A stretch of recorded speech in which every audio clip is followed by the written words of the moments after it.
As I tell my students, my job is never to force them to think a certain way, but it's at least to force them to reckon with why they think the way they think, to be forced to engage the possibility of being wrong. My research focuses primarily on questions of race and identity and American politics. I'm really interested in why and under what conditions African Americans come to support policies that we know have negative consequences for members of their racial group.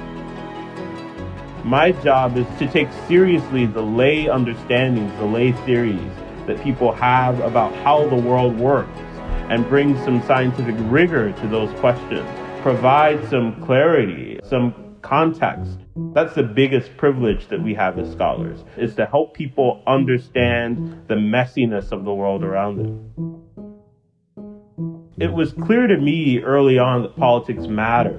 I grew up in rural South Carolina, in Gable, South Carolina. When my mom worked late hours, I'd spend a lot of time with my grandparents, and my granddad in particular, and I would have these conversations about politics. And sometimes I just listen as he talked with people from church who'd come by or some of our neighbors.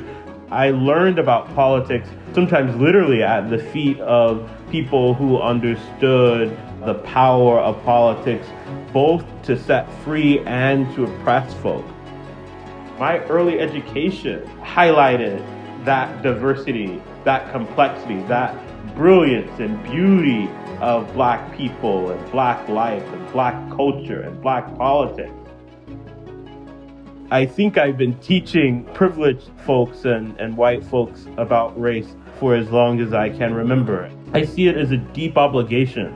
In my formal role as a teacher and mentor and advisor here at Stanford, I've attempted to create a space where truth is held in very high regard, but students can feel comfortable laying bare their ignorance on some topic, their belief set that differs from my own. And I also think I benefit from telling the students the truth about who I am. I think treating students as full beings who can understand the complexities of the world, who can engage you as a serious interlocutor, I think students are ready for that kind of education, and that's what I try to give every time I have the privilege of teaching them.